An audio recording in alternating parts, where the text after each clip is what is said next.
দেশের জনপ্রিয় অভিনেত্রী ও সমাজকর্মী রাফিয়াত রশিদ মিথিলা জীবনে যোগ করলেন নতুন এক অর্জন। সোমবার মধ্যরাতে এক ফেসবুক স্ট্যাটাসে তিনি জানিয়েছেন, সুইজারল্যান্ডের জেনেভা বিশ্ববিদ্যালয় থেকে সফলভাবে পিএইচডি থিসিস ডিফেন্স করেছেন তিনি। স্ট্যাটাসে মিথিলা লেখেন, অত্যন্ত আবেগপ্রবণ ও গর্বের সঙ্গে জানাচ্ছি যে আমি জেনেভা বিশ্ববিদ্যালয়ে সফলভাবে আমার পিএইচডি থিসিস ডিফেন্স করেছি। এই মুহূর্তটি আমার জীবনের 5 বছরের এক যাত্রার সমাপ্তি, যা ছিল আনন্দ দুঃখ মিশ্রিত অভিজ্ঞতায় ভরপুর। এরপর পরিবার ও কাছের মানুষের প্রতি কৃতজ্ঞতা জানিয়ে মিথিলা লেখেন, আমি আমার পরিবার, বন্ধু এবং সহকর্মীদের প্রতি গভীর কৃতজ্ঞ, যাদের অকুণ্ঠ সমর্থন আমাকে এই যাত্রায় টিকিয়ে রেখেছে।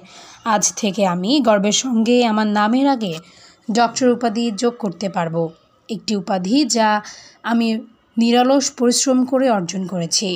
অভিনয়ের পাশাপাশি সমাজকর্ম ও শিক্ষা নিয়ে কাজ করছেন মিথিলা। এবার তার নামের সঙ্গে যুক্ত হলো নতুন পরিচয়, ডক্টর রাফিয়াত রশিদ মিথিলা।